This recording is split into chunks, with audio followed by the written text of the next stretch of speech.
हाँ देख लो।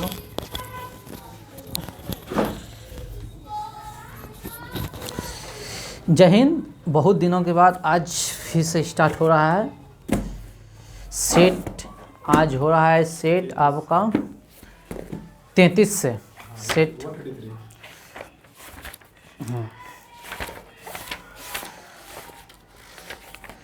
Set 1 minute.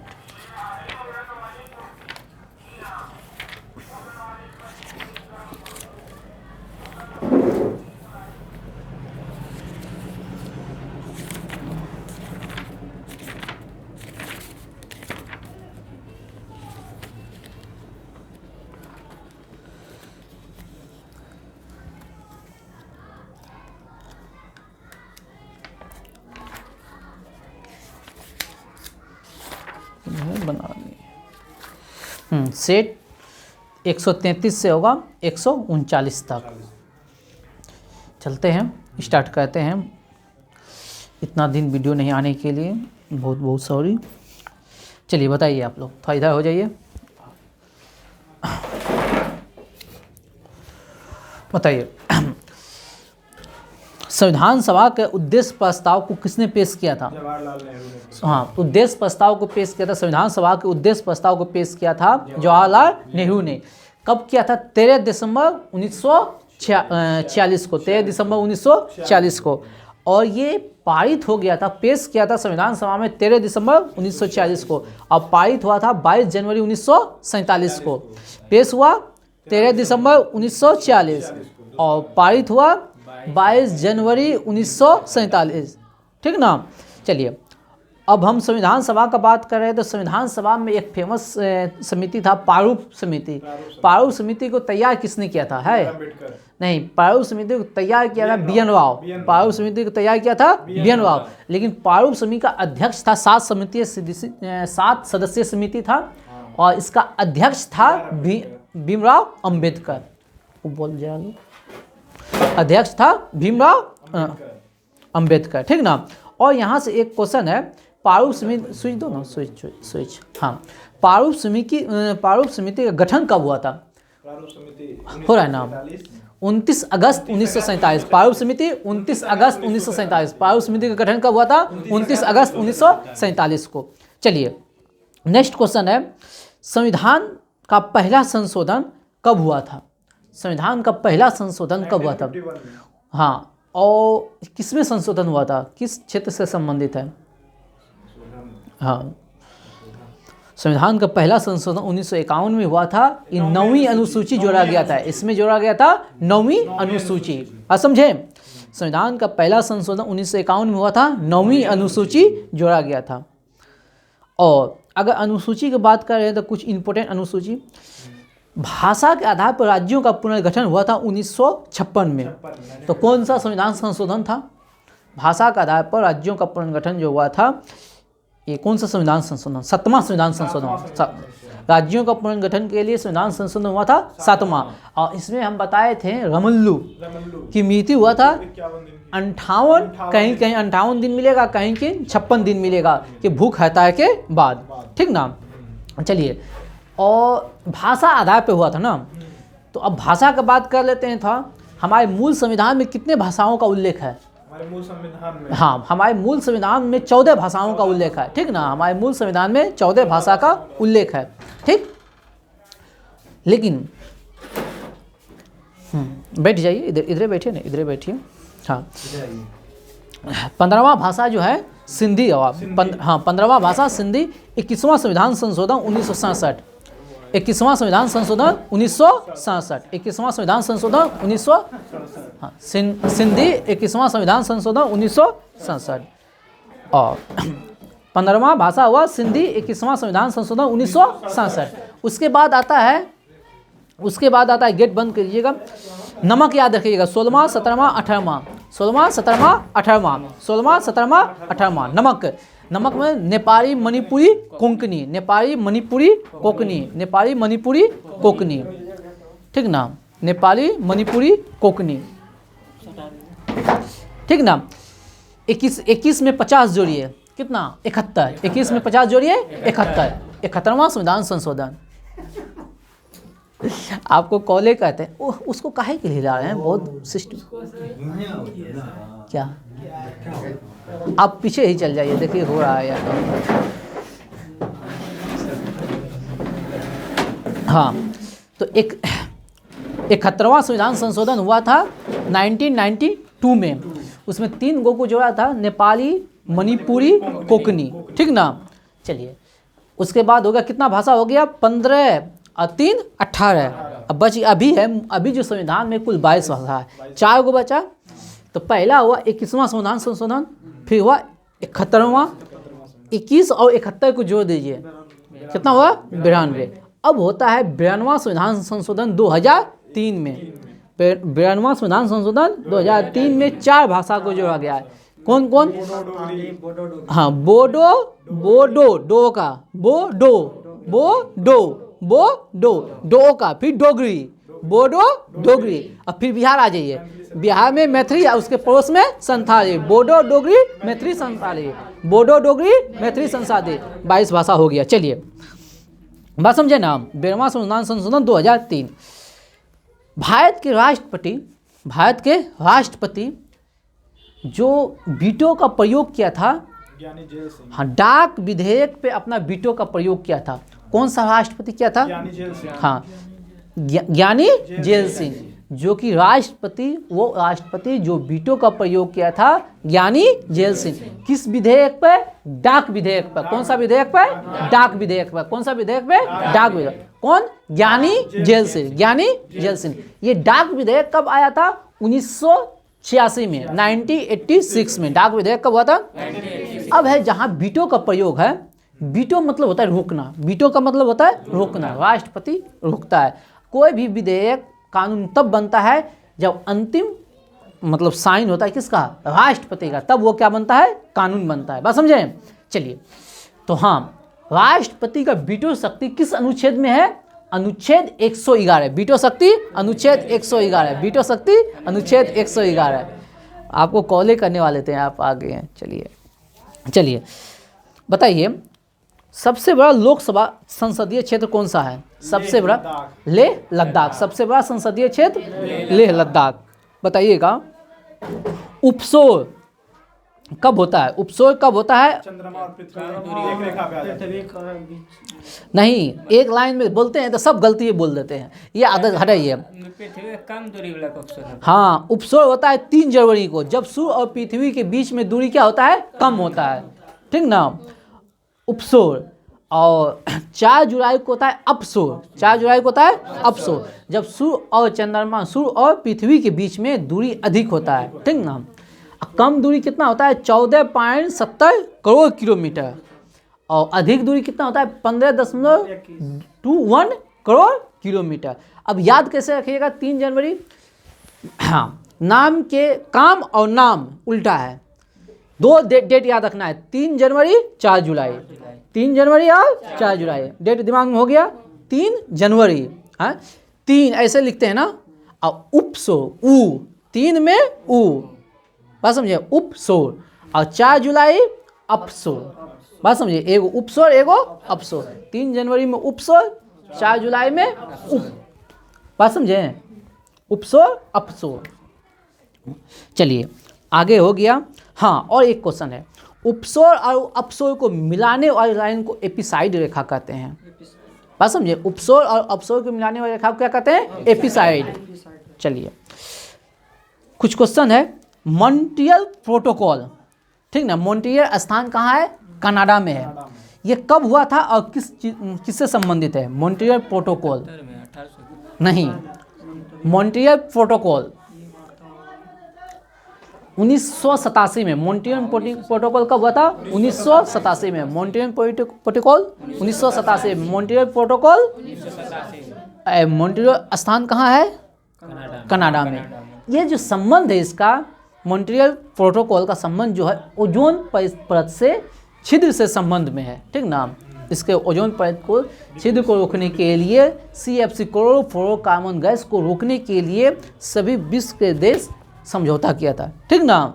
तो मॉन्ट्रियल प्रोटोकॉल से 2 क्वेश्चन पूछेगा। पहला क्वेश्चन पूछेगा कब? 1987 में। किससे संबंधित है? ओजोन परत। बात समझे? ओजोन परत से। बात समझे कि नहीं? ठीक है ना? चलिए, आज बहुत ज़्यादा आप खाए हैं, ठीक ना। पर्यावरण सम्मेलन, इसी से संबंधित क्वेश्चन है। आप वहाँ नहीं है तो संबंध में क्वेश्चन बता रहे हैं। पर्यावरण सम्मेलन कब हुआ था? स्टॉकहोम पर्यावरण सम्मेलन, जानते हैं तो कोई बोलिए। 1972 में। पर्यावरण संरक्षण आप बोल रहे हैं, ठीक ना। पर्यावरण, इसी सम्मेलन में मतलब जो है ना 5 जून को पर्यावरण दिवस मनाने का घोषणा हुआ था। तो कब हुआ था पर्यावरण सम्मेलन? 1972। पर्यावरण सम्मेलन 1972। ये सब क्वेश्चन अति महत्वपूर्ण है। पर्यावरण सम्मेलन 1972। पर्यावरण सम्मेलन 1972। और यही एक क्वेश्चन है, अगर पर्यावरण सम्मेलन का बात करें तो पृथ्वी सम्मेलन हम कैसे छोड़ दें? पृथ्वी सम्मेलन कब हुआ था? ये रियो डी जेनेरियो में हुआ था। पृथ्वी सम्मेलन कहाँ हुआ था? रियो डी जेनेरियो में। पृथ्वी सम्मेलन कहाँ हुआ था? रियो डी जेनेरियो में। पृथ्वी सम्मेलन कहाँ हुआ था? कब हुआ था? 1992 में। 1992 में। ग्लोबल वार्मिंग से बचने के लिए। क्यों हुआ था? ग्लोबल वार्मिंग से बचने के लिए। और इसके 92 के 5 साल बाद कितना होगा? 97। क्योटो प्रोटोकॉल हुआ था। क्योटो सम्मेलन या प्रोटोकॉल। क्योटो कहाँ है? जापान में। वो क्यों हुआ था? जो 5 साल बाद देखा जो पर्यावरण सम्मेलन हुआ था, क्या कहते, सॉरी, पृथ्वी सम्मेलन हुआ, तो इसका क्या असर हुआ, इसके लिए हुआ था 5 साल बाद। तो इसको +5 सम्मेलन भी कहा जाता है, ठीक ना। तो कौन सा सम्मेलन? क्योटो प्रोटोकॉल कब हुआ था? Kyoto protocol 1997। Kyoto protocol 1997। Kyoto protocol, Kyoto protocol. और इसके फिर 5 साल बाद, 5 साल जोड़िए कितना होगा? 2002। दक्षिण अफ्रीका के जोहान्सबर्ग में सम्मेलन हुआ था। दक्षिण अफ्रीका के जोहान्सबर्ग में सम्मेलन हुआ था। तो 3 गो पृथ्वी सम्मेलन हुआ। इसको +10 सम्मेलन कहा जाता है। कहा है कि 92 में हुआ, उसके 10 साल बाद हुआ, तो +10 सम्मेलन भी कहा जाता है। पृथ्वी सम्मेलन कब? 92। पृथ्वी सम्मेलन कहाँ? Rio de Janeiro. पृथ्वी सम्मेलन 92, 1992। कहाँ? Rio de Janeiro. पृथ्वी सम्मेलन 1992। कहाँ? Rio de Janeiro. 5 साल बाद फिर कहाँ हुआ? Kyoto, Japan. जापान के क्योटो में। जापान के क्योटो में, ठीक ना। 97 में। फिर 5 साल बाद जोहान्सबर्ग, ठीक ना, 2002। याद हो गया? चलिए, ये इतना का अति महत्वपूर्ण है जलवायु परिवर्तन से संबंधित, ठीक ना। चलिए, नेक्स्ट क्वेश्चन है दलहन अनुसंधान केंद्र। दलहन अनुसंधान केंद्र कानपुर। दलहन अनुसंधान केंद्र कानपुर। फटाक से बता दीजिए। अब यहाँ पूरा 10 क्वेश्चन जो है ना अनुसंधान केंद्र पर, आप लोग को याद करवाए ना एक बार? चलिए उसको रिवीजन कर लीजिए। कपास अनुसंधान केंद्र, कपास नागपुर। कपास अनुसंधान केंद्र नागपुर। कपास अनुसंधान केंद्र नागपुर। कपास। उसके बाद गन्ना प्रजनन केंद्र, सुनिए, गन्ना प्रजनन केंद्र। हाँ, आप सही बोल रहे हैं, कोयम्बटूर। गन्ना प्रजनन कोयम्बटूर। गन्ना प्रजनन अनुसंधान केंद्र कोयम्बटूर। गन्ना प्रजनन अनुसंधान केंद्र कोयम्बटूर। और गन्ना अनुसंधान केंद्र, सिर्फ गन्ना अनुसंधान केंद्र बोलेगा तो बताइए, ये होगा लखनऊ, यूपी के लखनऊ में। गन्ना प्रजनन अनुसंधान केंद्र बोल देगा तो कोयम्बटूर। और सिर्फ बोलेगा गन्ना अनुसंधान केंद्र तो लखनऊ। ओके। अरे इतना मोटा ताजा शरीर लेकर काहे तुम पीछे भाग रहा है? एक और मोटा ताजा शरीर वाला पीछे है, ठीक ना। हेलो, चाय अनुसंधान केंद्र, चाय जोरहट। चाय अनुसंधान केंद्र जोरहट। चाय अनुसंधान केंद्र, चाय अनुसंधान केंद्र। एक बात बता दें आप लोग को चाय के संबंध में, जो कि पूरा भारत जो है ना गलत काम करता है। चाय और दूध एक दूसरे का दुश्मन है, ठीक ना। कभी भी चाय जो है ना दूध के साथ नहीं पीना चाहिए। चाय पीजिए तो लेमन टी पीजिए, बात समझे। दूध चाय, मतलब चाय जैसे दूध में मिलता है तो जहर हो जाता है, उसको हम लोग गटक लेते हैं। बस एक कटु सत्य बातें हैं। नहीं तो वाग्भट ऋषि को पढ़ लीजिएगा आप लोग, जिसको विश्वास नहीं है, ठीक ना। चलिए, हाँ, पिला देता है तो पीते, हम ऐसे नहीं पीते हैं। कोई प्यार से पिला दे तो जहर भी पी लेता है आदमी। चलिए चलिए, तो कोशिश कीजिएगा आप लोग जहर ना पीजिए, नींबू वाला चाय पीजिए। नींबू मेरे यहाँ होता है तो इसका मेरा व्यापार भी बढ़ जाएगा। चलिए, कॉफी अनुसंधान केंद्र। कॉफी केरल नहीं है। कॉफी कहाँ है? Chikmagalur. Coffee Chikmagalur. Coffee Chikmagalur. Coffee अनुसंधान केंद्र। कॉफी अनुसंधान केंद्र, हाँ। उसके बाद हो गया रबर। केरल में कहाँ? कोट्टायम। रबर अनुसंधान केंद्र कोट्टायम। रबर अनुसंधान केंद्र, रबर अनुसंधान केंद्र कोट्टायम। रबर अनुसंधान केंद्र कोट्टायम। रबर अनुसंधान केंद्र कोट्टायम। रबर अनुसंधान केंद्र कोट्टायम। बताइए, रेशम अनुसंधान केंद्र यहाँ रख दीजिए ना। अच्छा, हम है ना रिवीजन करवा लेंगे, इसीलिए ला ले हैं। रेशम हो गया मैसूर। रेशम मैसूर। रेशम मैसूर। रेशम रेशम क्या? रेशम रेशम अनुसंधान केंद्र कहाँ है? मैसूर में। रेशम अनुसंधान केंद्र मैसूर में। जूट अनुसंधान केंद्र, यह आज़ादी से संबंधित स्थान। जूट अनुसंधान केंद्र बैरकपुर की छावनी। बैरकपुर। जूट अनुसंधान केंद्र बैरकपुर। जूट अनुसंधान केंद्र बैरकपुर। सिपाही विद्रोह के लिए फेमस है, आंदोलन हुआ था, मंगल पांडे वहाँ विद्रोह किया था। जूट अनुसंधान केंद्र बैरकपुर। जूट अनुसंधान केंद्र, हाँ। जूट हो गया तंबाकू। तंबाकू हो ये गया था ना? नहीं, तंबाकू नहीं हुआ। अच्छा, तंबाकू नहीं हुआ था। प्रदेश का कोई है। तंबाकू राजमुंदरी। राजमुंदरी। राजमुंदरी। तंबाकू अनुसंधान केंद्र राजमुंदरी। तंबाकू खा लेगा ना तो राजा जैसा फील होगा, ठीक ना? तंबाकू अनुसंधान केंद्र राजमुंदरी। तिलहन अनुसंधान केंद्र। तिलहन, तिलहन नहीं है, हैदराबाद। तिलहन अनुसंधान केंद्र हैदराबाद। तिलहन, तिलहन अनुसंधान केंद्र। चलो एक और पूछ देते हैं हम। तिलहन, चलो कृषि मौसम कृषि मौसम अनुसंधान केंद्र पूना।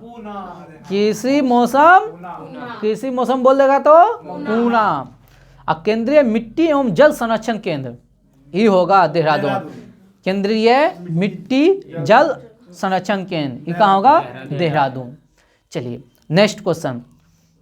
रेशम का उत्पादन में प्रथम मतलब रेशम के उत्पादन में अग्रणी राज्य कौन सा है? कर्नाटक। Right answer Karnataka. तो सुनिए, रेशम में हो गया, सूरजमुखी में हो गया, सुपारी में हो गया, कॉफी में हो गया। रेशम, सूरजमुखी, सुपारी और कॉफी, इस सब में प्रथम है कौन? कर्नाटक। बात समझे? रेशम, सूरजमुखी, सुपारी और कॉफी में कौन हो गया? कर्नाटक। और रबर बोल देगा, नेचुरल रबर, प्राकृतिक रबर में केरल।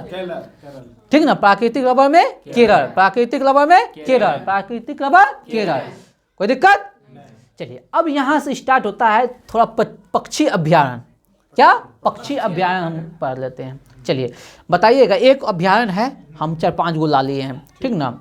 तो आप दोनों सुस्त का है, एकदम मुरझाए हुए, हंसते मुस्कुराते रहिए और इसीलिए स्मार्ट लग रहा है। चलिए बताइए, नल सरोवर पक्षी अभ्यारण्य कहाँ है? नल सरोवर पक्षी अभ्यारण्य गुजरात।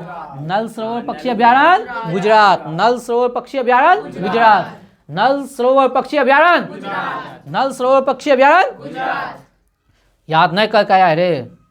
हाँ, कल से बढ़िया से याद करके आएगा, आएगा ना?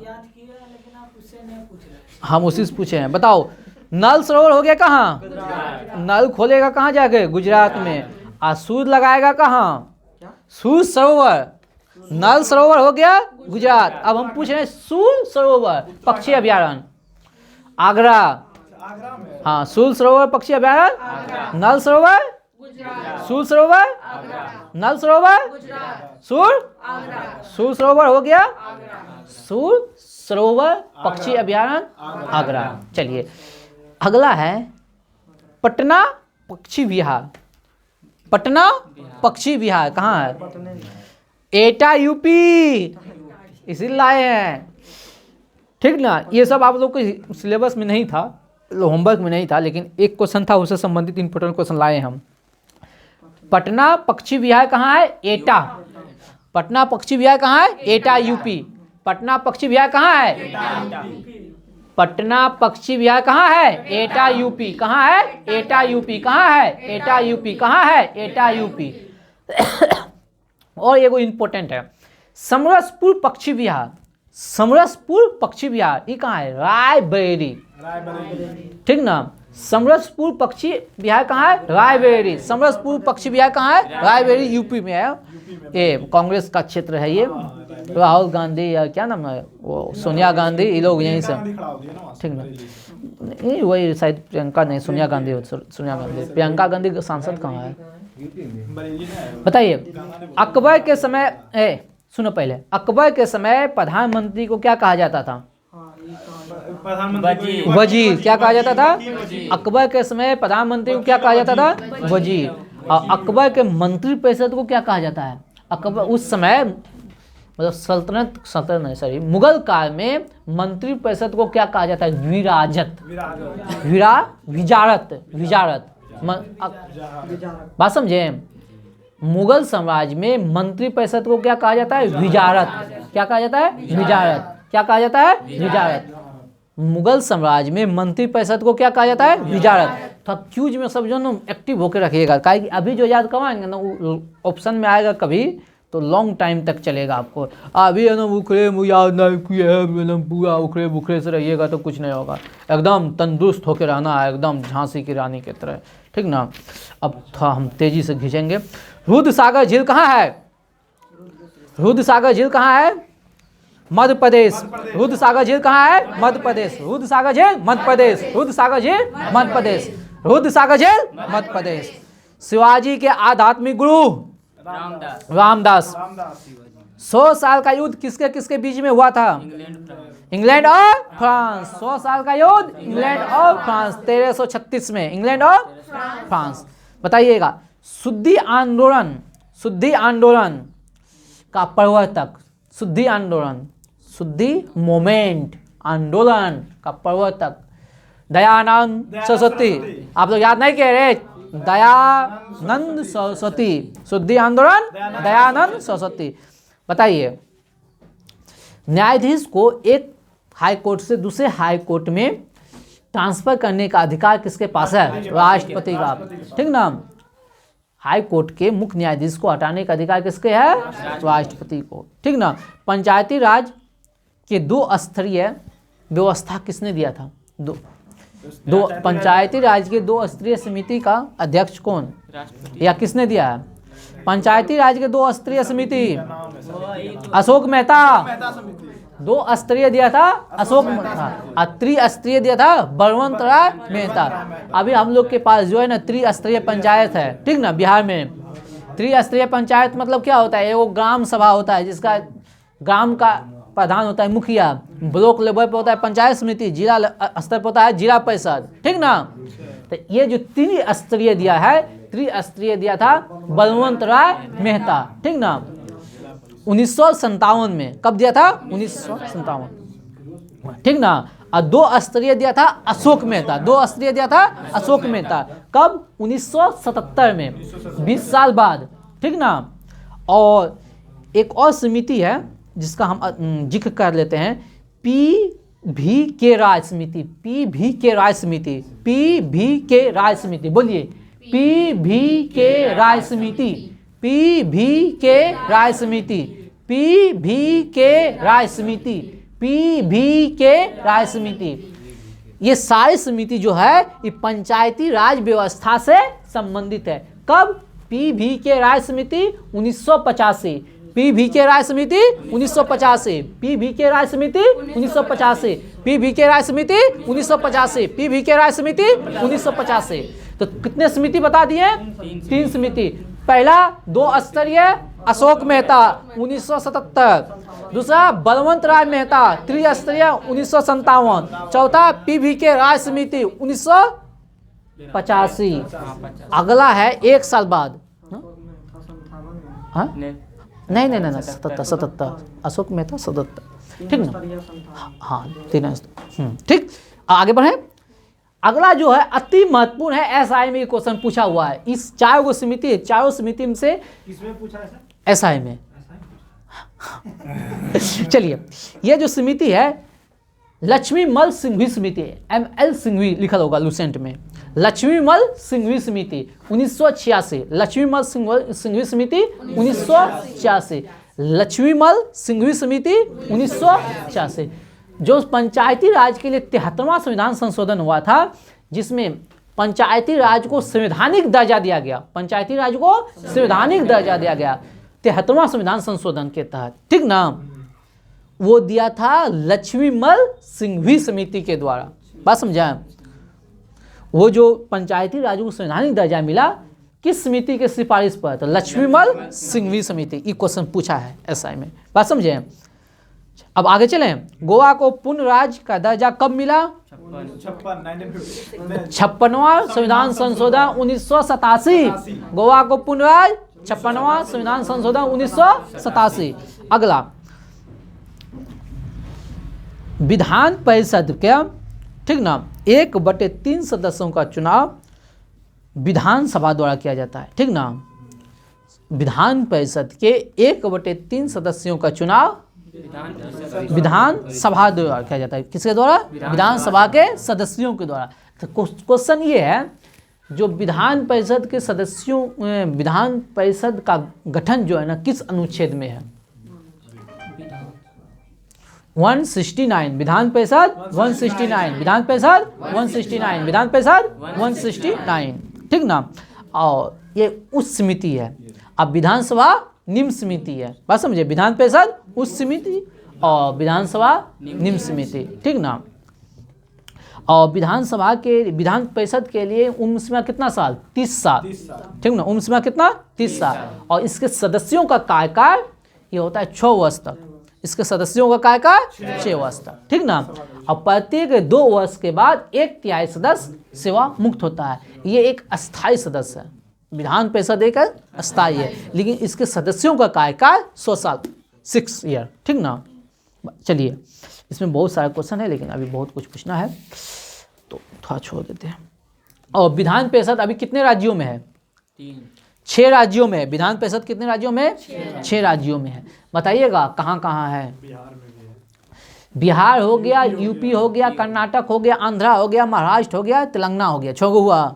हाँ, चलिए। हाँ हाँ हो गया। चलिए, दिनेश गोस्वामी समिति का संबंध किससे है? दिनेश गोस्वामी समिति निर्वाचन से। दिनेश गोस्वामी समिति निर्वाचन से। दिनेश गोस्वामी समिति निर्वाचन से।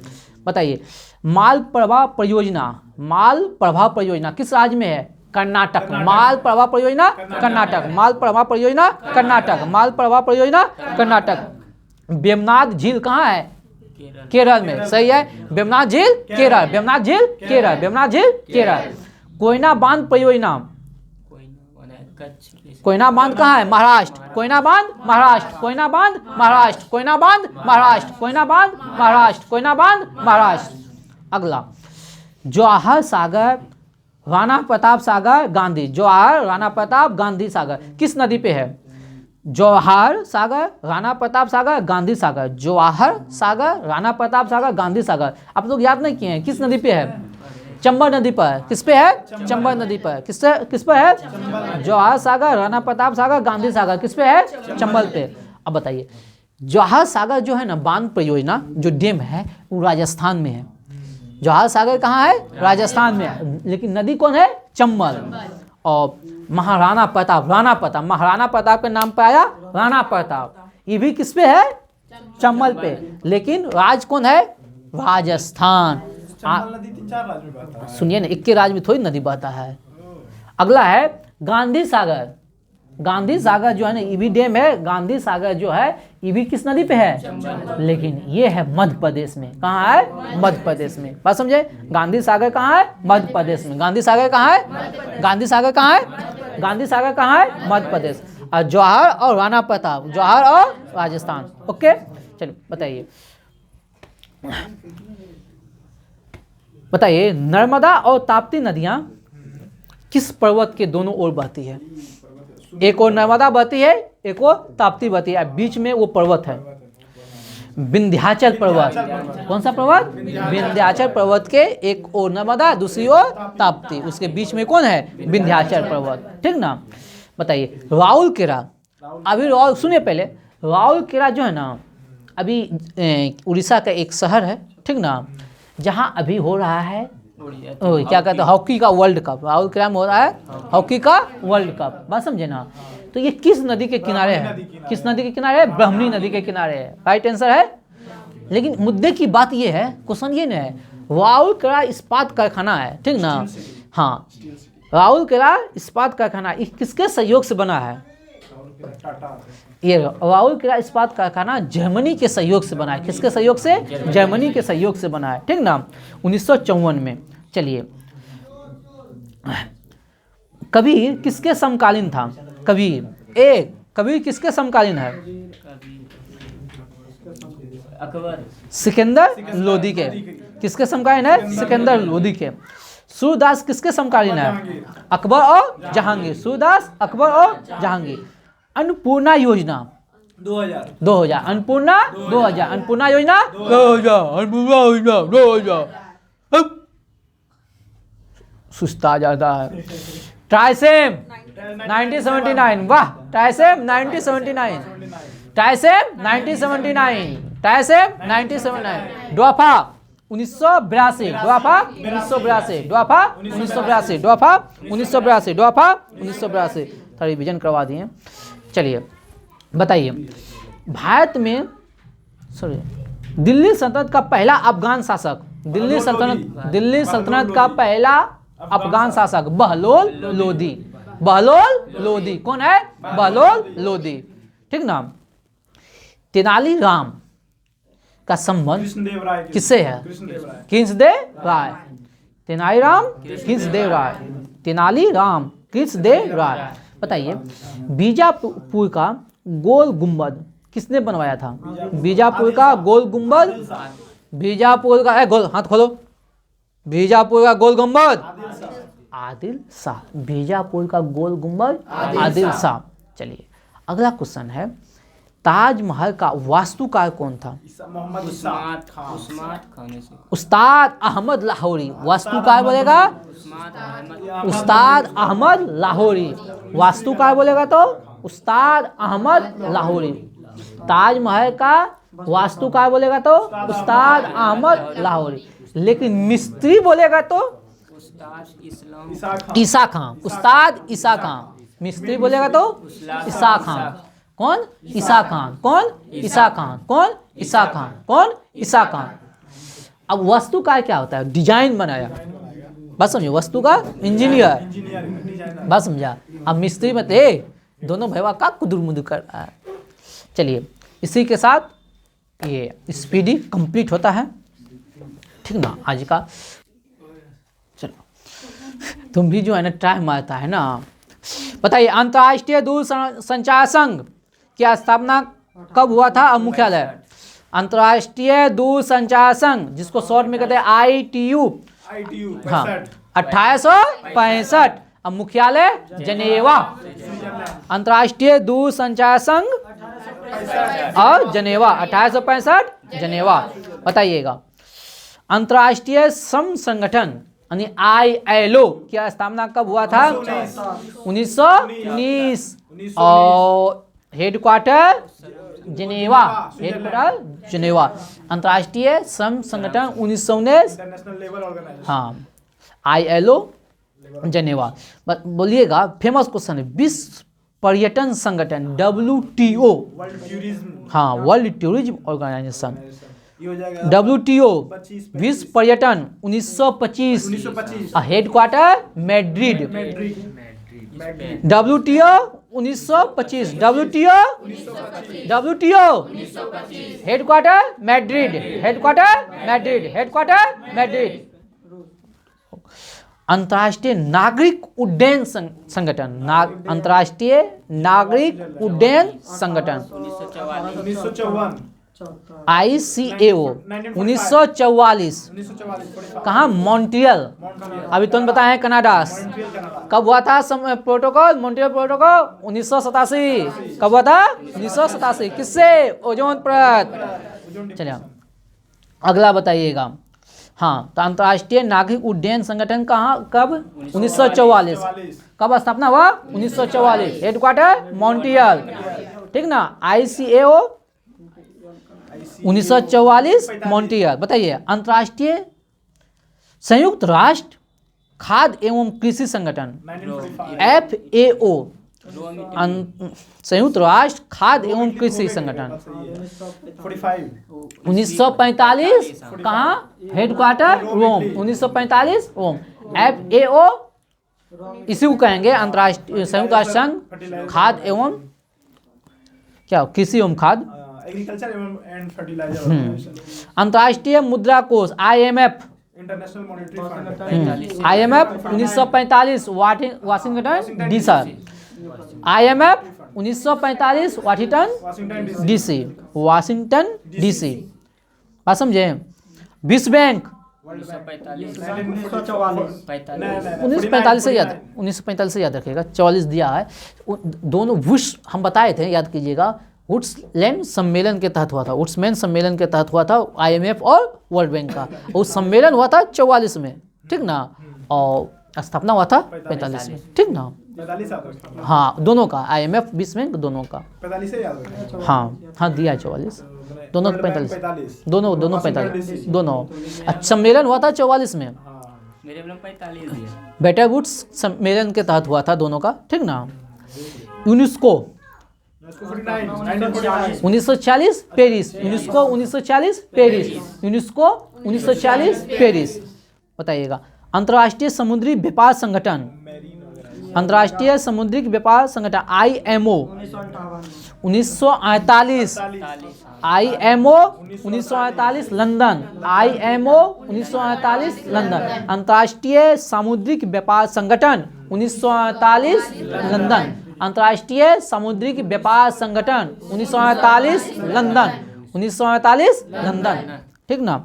WHO विश्व स्वास्थ्य संगठन famous. WHO 7 April 1948। 7 April 1948। WHO 7 April 1948। WHO 7 April 1948। WHO 7 अप्रैल 1948। और इसका क्या कहते हैं, और क्या हेडक्वार्टर कहाँ है? जनेवा। कहाँ? जनेवा। कुछ नहीं जानो तो मारो जनेवा। विश्व मौसम विज्ञान संगठन। विश्व मौसम विज्ञान संगठन 1951 जनेवा। विश्व मौसम विज्ञान संगठन 1951 जनेवा। विश्व मौसम विज्ञान संगठन 1951 जनेवा। विश्व मौसम विज्ञान संगठन 1951 जनेवा। अगला अंतर्राष्ट्रीय परमाणु ऊर्जा अभिकरण। जितना बोलेगा परमाणु ऊर्जा सबका हेडक्वार्टर होना वियना। परमाणु ऊर्जा बोलेगा तो सबका क्या होना है? वियना। वियना का ऑस्ट्रिया 1957 में होता। अंतर्राष्ट्रीय परमाणु ऊर्जा 1957। संयुक्त राष्ट्र औद्योगिक विकास संगठन। संयुक्त राष्ट्र औद्योगिक विकास संगठन कब? 1966 वियना। संयुक्त राष्ट्र औद्योगिक विकास संगठन 1966 वियना। विश्व बौद्धिक संपदा संगठन WIPO। विश्व बौद्धिक संपदा संगठन WIPO 1967। और हेडक्वार्टर जनेवा। हेडक्वार्टर जनेवा। अंतर्राष्ट्रीय कृषि विकास कोष। अंतर्राष्ट्रीय कृषि विकास कोष कृषि से संबंधित आएगा ना तो रोम मारना। कृषि से संबंधित आएगा तो रोम, ठीक ना। 1976 रोम। विश्व व्यापार संगठन WTO।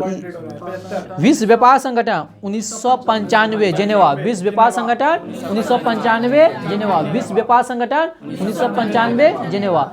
विश्व व्यापार संगठन 1995 जेनेवा। विश्व व्यापार संगठन 1995 जेनेवा। विश्व व्यापार संगठन 1995 जेनेवा। विश्व व्यापार संगठन 1995 जेनेवा। और एक है विश्व पर्यटन। पर्यटन बोलेगा तो 1925। पर्यटन बोलेगा तो 1925 मैड्रिड। पर्यटन बोलेगा तो 1925 मैड्रिड। पर्यटन बोलेगा तो 1925 मैड्रिड। और स्वास्थ्य बोलेगा विश्व स्वास्थ्य संगठन 7 अप्रैल 1948, 7 अप्रैल 1948 जेनेवा। बात समझे। 25, 48, 95 ये तीनों फेमस है, तीनों पूछता है। 25, 48, 95। 25 में क्या हुआ? 25 में पर्यटन पर्यटन हो गया, ठीक ना। और 48 में क्या हुआ? हेल्थ हो गया। और 95 में क्या हो गया? व्यापार हो गया। बस समझा, ये तीनों फेमस है। चलिए और एक पूछ देते हैं, रासायनिक हथियार निषेध संगठन OPCW 97 में 1997 द हेग। चलिए जय हिंद जय भारत। इसी के साथ आज समाप्त